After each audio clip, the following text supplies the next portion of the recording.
कहते तोला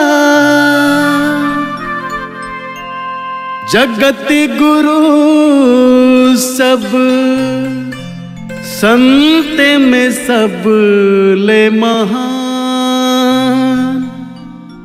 झंठा का कभू तोरे गुण गावत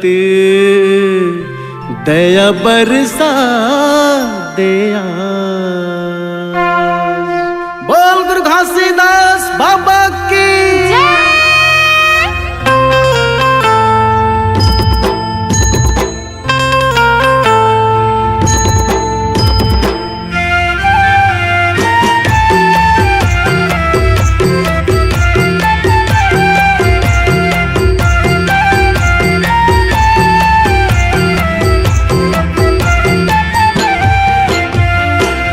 सत्य खोजी मोर गुरु बाबा, हे सत्य खोजी मोर गुरु बाबा, तोर बंदन मैं गाओ। दोनों हाथी जोड़ के पान फूल धर के चरण में माथ नवाओ। दोनों हाथी जोड़ के पान फूल धर के चरण में माथ नवाओ।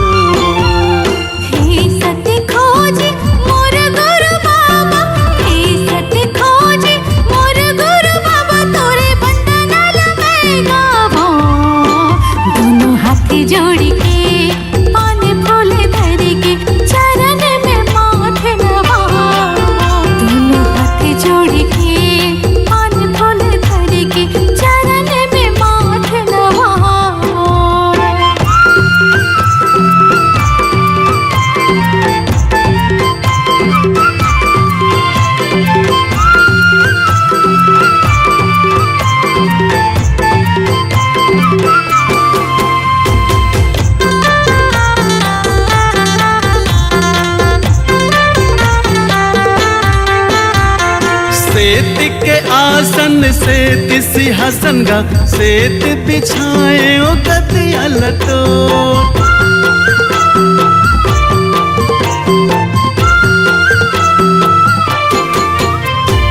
गज मोतियन के चौक पुराई के दिया न सजाए ओ कल संजो।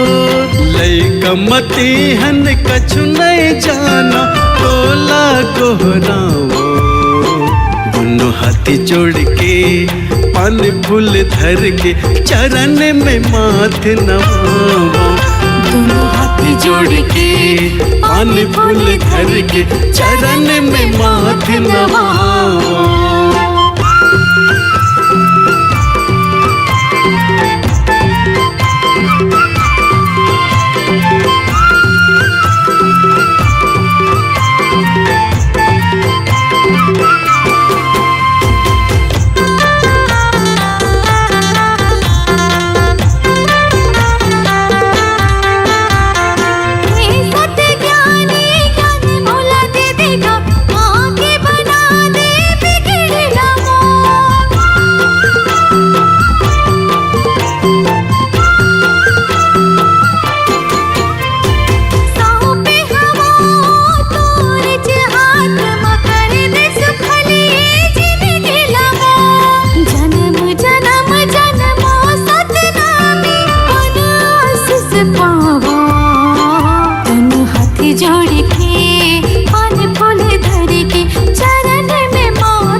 सत्य खोजी मोर गुरु बाबा, जय हो सत्य खोजी मोर गुरु बाबा, तोर वंदन मैं गाऊं। दोनों हाथ जोड़ के पान फूल धर के चरण में माथ नवाओ। दोनों हाथ जोड़ के पान फूल धर के चरण में माथ नवाओ।